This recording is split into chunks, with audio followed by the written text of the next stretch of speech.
Okay, obviously another Pac-12 opponent, very talented opponent on both sides of the football, big athletic football team, have playmakers on both sides of the ball. It's good to hear that a quarterback is going to be available to play. That's a good thing for them, good thing for football. You don't want those concussions all of a sudden start adding up. Players miss valuable time. Obviously, he is under protocol with their physicians. They've cleared that young man, which is a good thing. You're always concerned about player safety. I'm glad he's cleared. I'm glad he'll be available to play. With that being said, previous years, this has been a very emotional game, I think, for both parties. Fouls have really been a part of this. 30 penalties total in the last 2 years for over 300 yards. That's not good football. And I got to make sure we understand we can't be a part of that. And I know Coach Helton is probably telling his team the same thing, that you don't want a game marred with penalties. It takes away from the game of football. And I think it's an emotional game. A lot of kids from California playing in Los Angeles. It just becomes that. And it's fine to be emotionally about a game, but you can't let your emotions get the best of you and it becomes marred with fouls. That's just bad. It's just bad football. So I know I'm going to talk to our team about that, and I know Coach Helton, being the man he is, will also talk to his team. So hopefully that's not part of the game that we watch this Saturday. That being said, any questions? Coach Paul Richardson with the Sports Cave. This game seems a little bit different in that it's a road game, one, and two, it's the first time all season you're actually going into the game on the other side of the ledger, so you're 3-4. Is there any added pressure with, I know how important it is to win on the road, but not making sure you go to 3-5? Well, you don't want to go to anything when you're losing. You want to try to win. I mean, that's the most important thing. I think anytime you play, you're going out there with the intentions to win. So I just think all games are important. They're all meaningful because you're either on one side of it or the other. And the one side is you're very excited about winning, and the other side of it, you're very depressed about losing. And we just have to find a way to play better in close games. And we got to make the plays that are necessary. And you can go back to our last game or go back to the last four that we've lost by 7. We've had opportunities. We haven't cashed in on those. And I think our competitive effort is good. We just got to learn how to win. Plain and simple. You got to learn how to win those games. And when you start winning games like that, it becomes a part of your DNA, and you move past it. But right now, we're struggling with that. Herm, Chris Cartman, Sun Devil Source. Your yards per play numbers is pretty good. It's actually better than the last 5 years or 6 years at ASU. But you've mentioned drive sustainment being an issue. Can you put your finger on just what exactly is going on there? Well, for us, it's just not sustaining drives and getting ourselves in third and long situations, and then making some costly mistakes. You know, mistakes always play a part of it. You look at the last game. You get 2 balls across the 40, and you lose possession of those balls. Well, that's worst case scenario for us. Maybe that's 2 field goals. You have a chance to intercept the pass in the red zone, and you drop it. That's taking points away from them, and maybe, putting some points for us, but at least taking points away from them. So it's just missed opportunities, and I think that's the game of football. And when you win games that are close, you generally take advantage of those opportunities. When you lose games, you can look back at a numerous 5 or 6 plays, and those are the plays that get you. And so far that's kind of been our season within the games that we've lost. It's been right in there, nip and tuck.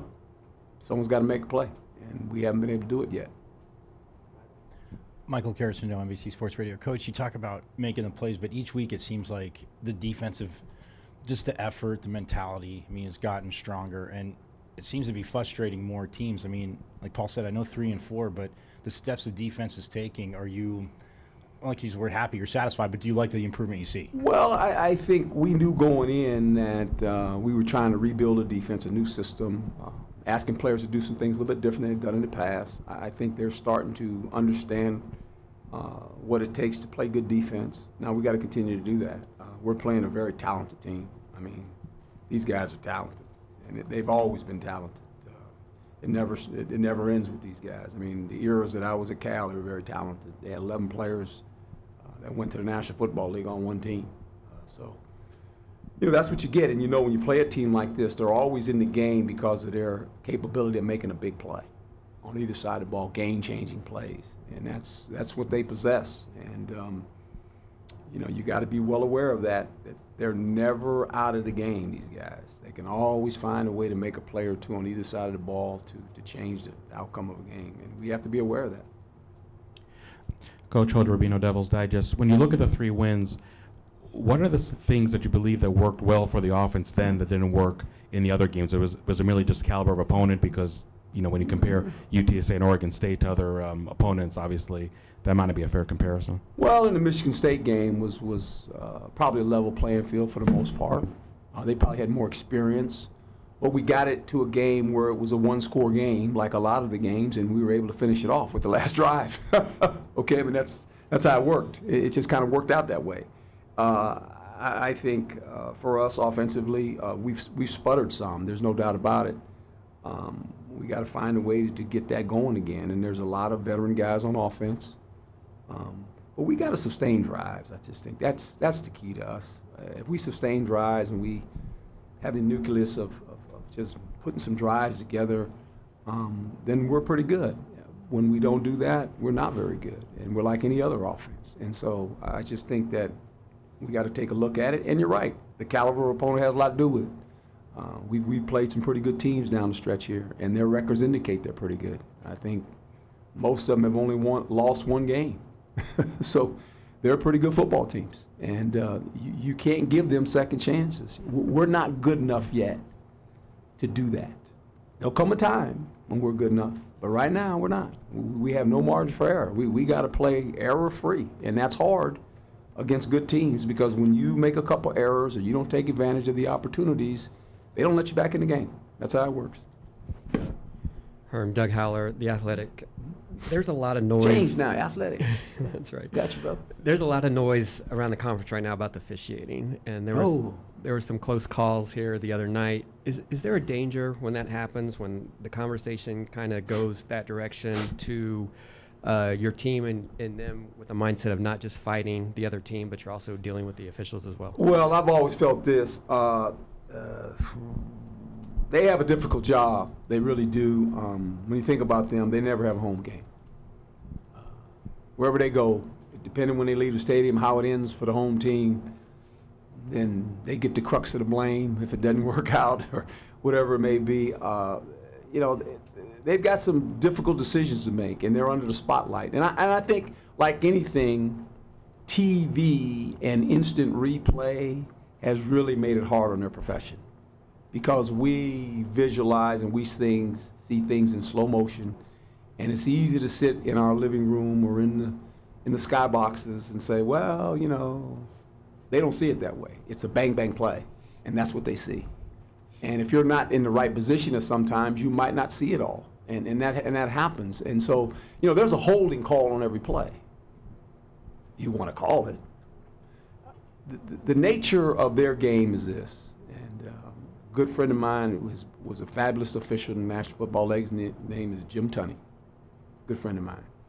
And what you don't want to do as an official is you never want to give an opponent the advantage. You never let players have the advantage of when a guy can't make a play because you've created an uncomparable advantage, and you don't want to do that. And officials sit in that position when they have to make a call, and it's a fast call because the ball moves so fast. And so, you know, when you see fouls, it's never good for football because officials don't want to be part of the game. That's their job. They want it to be a clean game. You never want a game to end, regardless of the score, the outcome, where people are talking about the officials. That's not good for football. It's not good for sports. And so I just think they have a tough job to do. They do the best they can. And I just leave it at that. I'm not one to talk about officiating.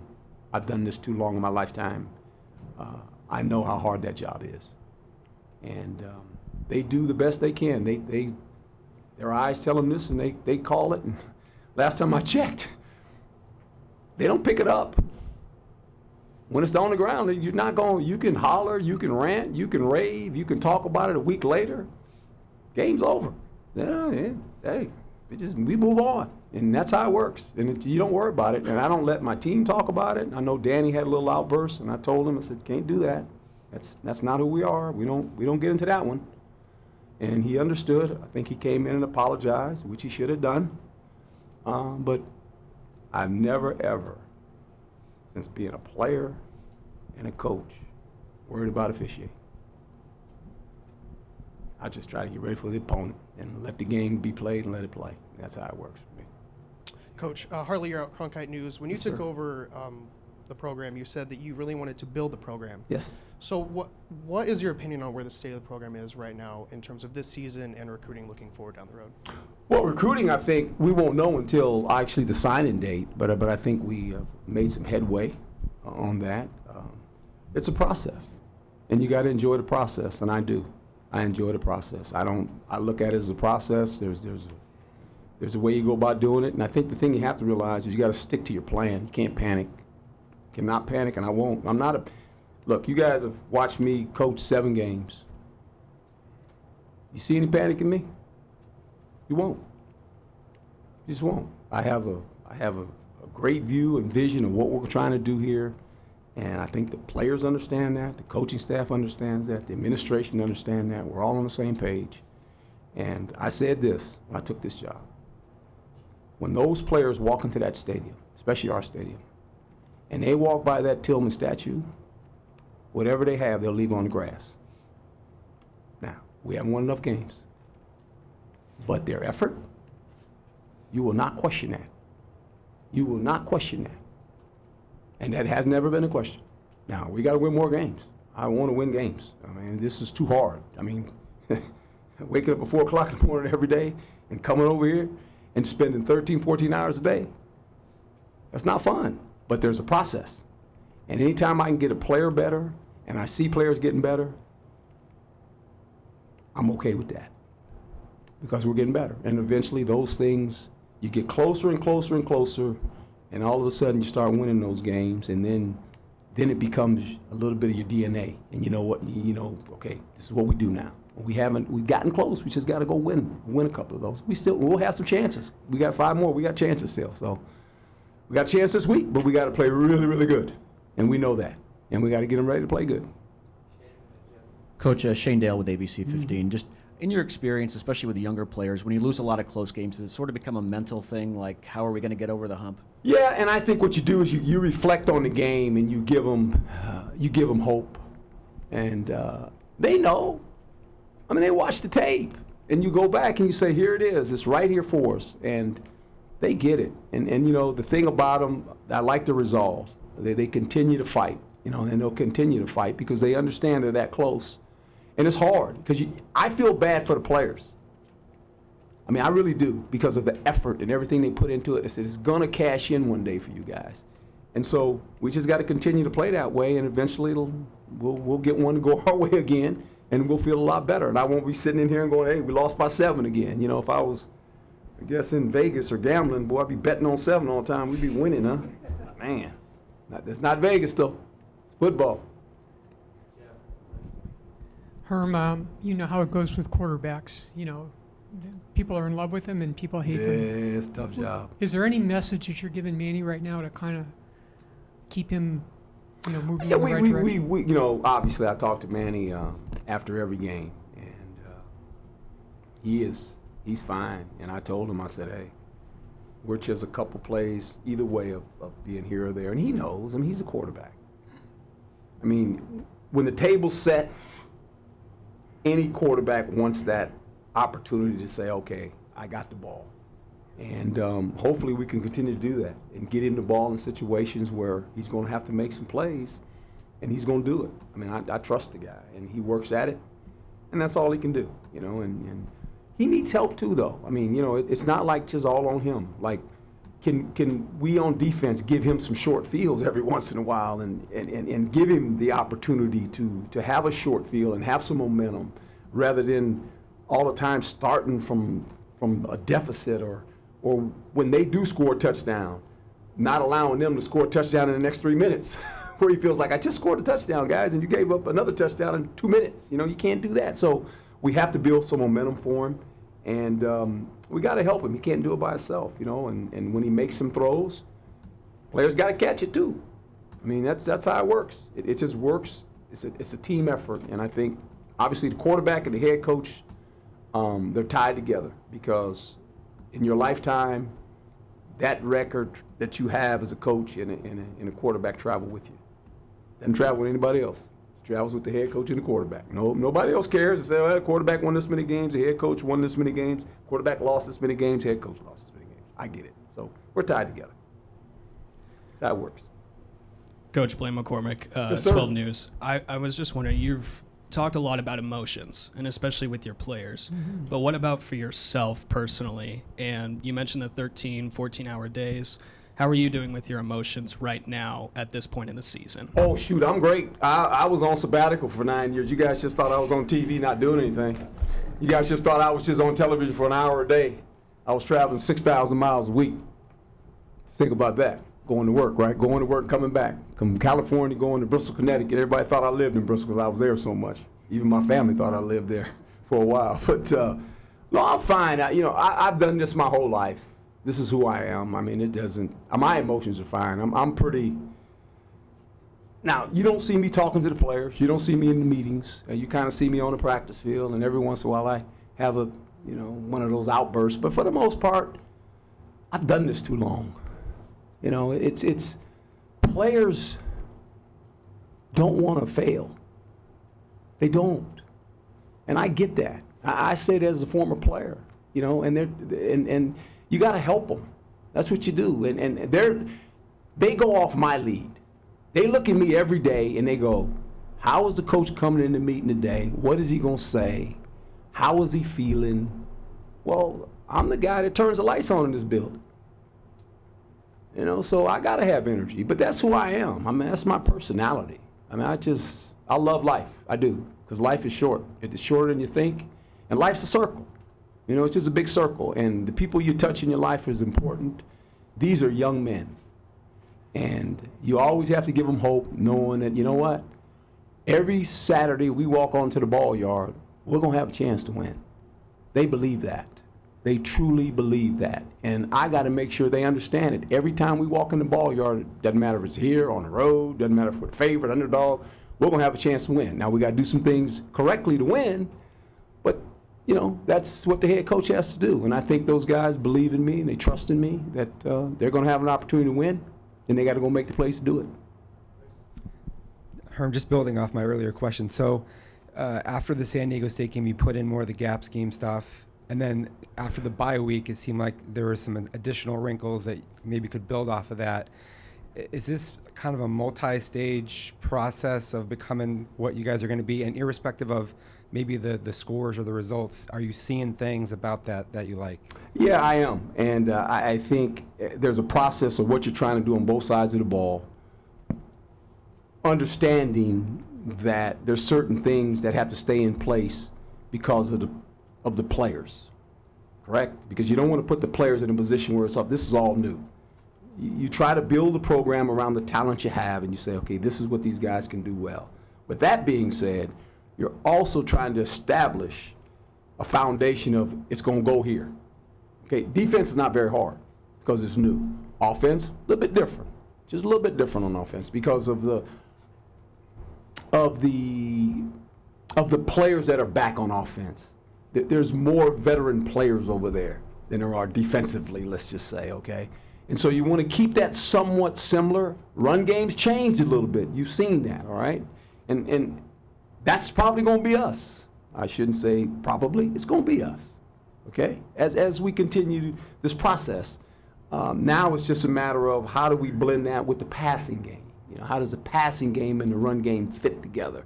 And that's what we're trying to do, along with understanding what are Manny's strengths? What are his strengths? We have to make sure the passing game is in a place where he feels comfortable, you know, doing what's required of him. And when we don't do that, then we fail Manny. And we don't want to do that as coaching staff, and we won't do that. Okay, thank you, folks. All righty.